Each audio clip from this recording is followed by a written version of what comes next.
Get on into this game, guys. We'll see you in game 2 in a moment. Tape.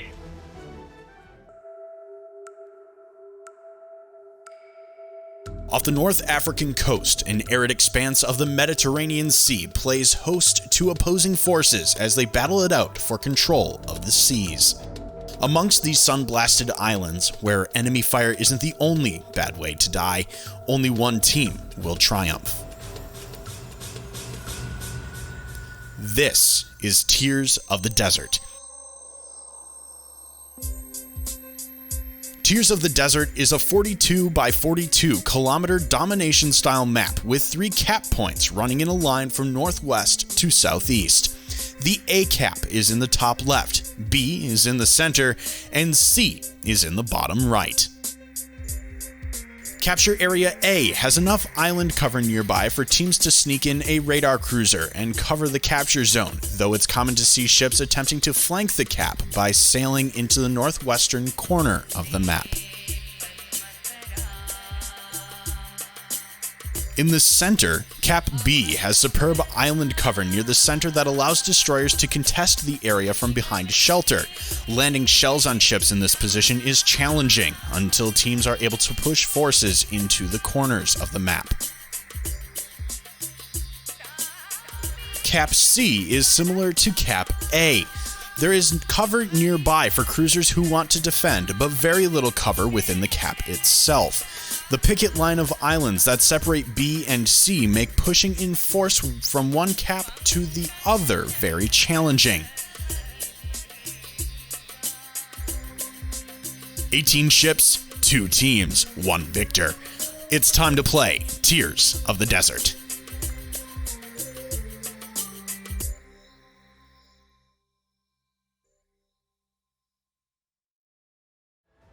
Ladies and gentlemen, welcome to game 2 of the North American finals here on King of the Sea 11. Yep, I know that was an intentional faux pas, because look at the lineups, Zath. It looks like an EU lineup out there. 07 coming to the game with Ohio. Are you referring to a certain ship? I can't imagine. Ohio Thunderer Goliath. First time we've seen one of those out of a non-AP team this tournament. 4 Petropavlovsk, Marceau, and Shimakaze. I'll tell you what, I'm surprised that 07 is running a Marceau, I should say. Why? We just talked about this. The guy chose a kid in a Marceau. Something about that ship that these guys understand that I don't. But keep going. Talk to me about the other lineup. Speaking of ships that they understand that we don't, how about the fact that there's 2 Zhaos? Double Zhao. On Gaishu's team. Yeah, that's right. That's and then a thing. We've got, of course, Hatsuzaki Kai, and Hatsuzaki Kai is in the school bus camo. Considering how they got schooled last match, I don't know that that's a good idea. We've got Thunderer and Yamato, double Petropavlovsk running out, Summers, Marceau, and Shimakaze for Gaishu's team. Quick double team of the B cap means that Gaishu's team picks up B very quickly. They'll move out to a lead here, start ticking things up. Barely 90 seconds into the game, they already had a cap circle. I really like that decision. I do too. That's a fantastic decision for Gaishu's side. I have long been a fan of teams that are able to put pressure on the opponents early by picking up caps as quickly as possible. And it's one of the things that, historically we've seen the NA teams, and we talked about this earlier in the stream, going all the way back to like King of the Sea 5 and 6, the NA teams tended to do, right? The EU teams, when we started playing international events, had a better kind of answer for it, yes. But we see it here, both teams bringing a Marceau, both teams bagging a quick early cap, and able to make that work. So let's see how this continues, because the A cap is flipped, but Gaishu, this is Gaishu's team, Hatsukaze Kai's Summers, about to reverse into it and start denying those points it's just as soon as these guys pick them up. I gotta say, one thing I really like is the synergy between Petropavlovsk and Zhao. You've got OK Boomer, the Petro basically able to use that tripwire radar when necessary, and then the Zhao follows up with a tremendous broadside weight, and you can see how Gaishu's team has that on both sides here. Really nice work. Notice are Well, coming under fire now at A. And I like it too, Zap. I mean, look at how these ships are maneuvering, especially Mako and Boomer down at sea. It's like they're two dancers working together. It's lovely lovely to watch. We've seen Gaishu's team employ this kind of a tactic before, right? The smoked Zhao, the smoked HE spam. We saw it last finals with the Worcester Des Moines combos that they ran, right? We're seeing it here. Zhao AP going in a broadside pulley cat. No, he doesn't get much out of it. What happened to Yamamoto? Look at him. He's at 25k right now. I'm not sure. I think he might have taken some... No, there shouldn't have been torpedoes that could have hit him back there. Maybe it might have been a William... Battleship slap, that's all I could pick up. It might have been William the Dank doing dank things, Zaf. You know, when I think of when I think of William the Dank, I think of E Honda, right? With that 1000 hand slap, just pew pew pew pew pew pew pew. I have no idea what that means. Is that a weeb thing? No, it's a Street Fighter 2 thing. How have you never played Street Fighter 2? Because it was like 25 years ago. Oh, I was boy? never a big arcade gamer. Turkish now getting slapped around a little bit. I had a turbo controller, so it was very easy to use E Honda's 1000 hand slap or Chun-Li's lightning kick. You had fancy controllers. Ashi for the win, my friend. Turkish just getting hammered here out of smoke over here on the 2 line, coming under fire from a couple of Petros, as well as William the Dank's Thunderer, clinging to life at about a half his health or so. Now, Gaishu's team has parlayed. We've been talking about the exchanges. They're not trading health very well. I'll admit this. That's punch is obvious. But they are controlling the board very well. They own the A cap, the B cap, and about a 150-point lead as they tick up C on top of that. We've seen this so many times. 07 doesn't care this early stage in the game. Now, fast forward 5 minutes, 07 cares. Yeah. But right now, they're just happy to allow Gaishu to take its positions and to expose their plans. That's what 07 wants. What's interesting? Read what Gaishu's plans are. The low ships that Gaishu and his team have are all over here on the 1-2 line right now, and there's no vision on them. Right? These 3 Petros over here have nothing to shoot at, so they're rotating Noticers Marceau back to A. I think these guys are going to pick up A momentarily, and that'll give them a little breathing room to start making inroads elsewhere. Because right now they're pushed off the entire board, and they're well on their way to being upside down 250 points. Meanwhile, my chat is very interested in dirty water. They are fascinated by your dirty water addiction, Zath. I mean, is that a bad thing? I don't know. I didn't say it was a bad thing. I mean, look, every stream that I do regularly during the week, I fix a drink and I have a little chat command that tells people what it is because everybody wants to know what it is. So I've just saved them the time. You can just type the little command and the bot will tell you what my drink is. Nice and simple. What's the command? It's !drink. That's easy enough. Nice and simple. I have to change it every stream, but it works. 300 points down now is 07, as they are well on track to bag A. Let's have a quick look over at the full map. Let's see how things are shaping up here. Petro and Zhao combo up north, retreating down the 2 line. They're going to cede the top end of the map to 07. So presumably now, based on, let's see who's positioned. This is Pulleycats, Petro, PQ's Ohio, and John the Ruthless's Petro. The play is now going to come at B. They're going to shove Pulleycat right in here and dare Gaishu's team to come push him out or to kill him.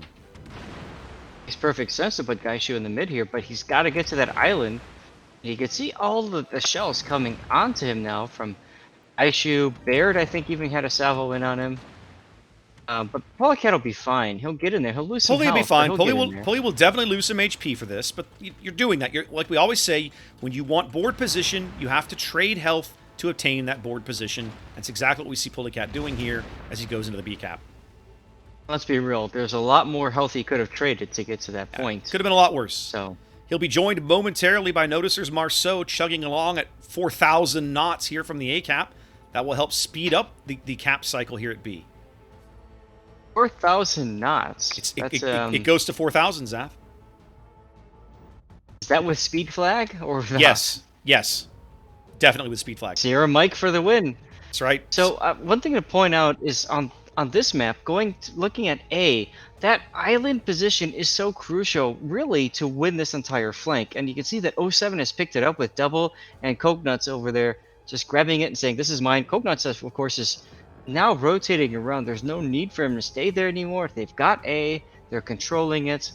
Now, let's just wait and let Gaishu deal with it. Oof. Because look, '07's taking B as well. Well, and Double What's the just U4? shaved about missed? 10,000 HP off of Turkish with this Petropavlovsk AP from that position you were discussing. It's pushing Turkish even farther out of the way. He's at 1,300 now. He needs to get undetected. Let's see. Okay, they can't see him anymore. They're fishing for him, but they can't see him. They have no eyes. This is the mark of a great team. They see that the ship has disappeared, but they still shoot at him anyways because he's so low. Halfway mark of the match. That being 07 having picked up B. Slowly narrowing the Everybody lead. else is shooting at Turkish. Yep. Slowly narrowing the gap here. 300 points even, but closing quickly here. Although, admittedly, it's gotten so... Gaishu's team has racked up so many points, they will still win soon-ish. Now, I don't know if they'll win before they overtake, and I think that's what the thing can't tell me right now. The mod can't tell us. They will win in 5 minutes and 30 seconds versus '07 winning I in see 6 minutes I and see your 15. point. So yes, I got it now. Yep. Gaishu just went ahead and pulled a Natser. That's a bad thing for Gaishu. Could have been a He's tactical going out Natser, right though. here. I I so. wouldn't think of it as tactical.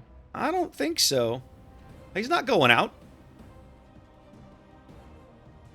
He's all right. He's got 8,000 HP. He's fine. It's fine. It's like 8,200 more than he needed. 7,000 HP. Okay, fine. He's good for the moment. But you're right. So Gaishu's team needs to prevent. Key here is going to be C-cap. They cannot allow '07 to step on C-cap. Well, and you can Which means, tell. okay, Boomer and the Petro has to stay there. Well, and you can see Reformed Gamer. I mean, he's kind of over here trying to at least threaten to do just that. Boomer obviously has him on radar at the moment. Lots of shells coming his way, but you're correct. If they can step onto C, that will change things around. But you can see '07 now, Zath, reforming this line through the middle of the map. They've got a lot of ships in and around B. The two Petros have left their position, and they're moving down the 1-2 line.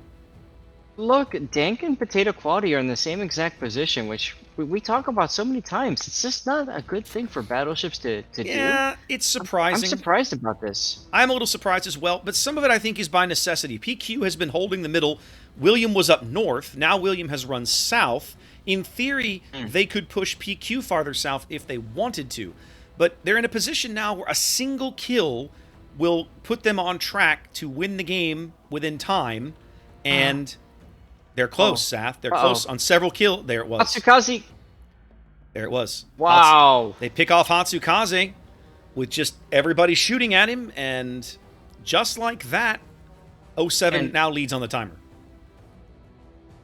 And suddenly, '07 will win in 3 minutes and 46 seconds versus 4 minutes and a half for Gaishu's team, which means Gaishu needs to do something, which is what they didn't want to be in a position to do. Look at how they've ceded board control with so many of their players on the G and H lines moving farther and farther south, trying to kite away and survive against the '07 onslaught.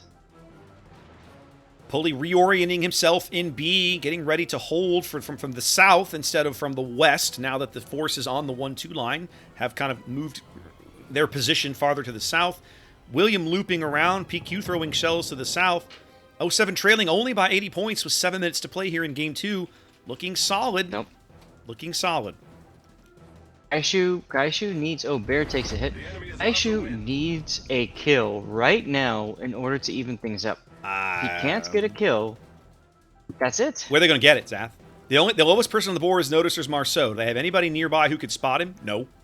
They could radar So him? if No, the radars are all in range.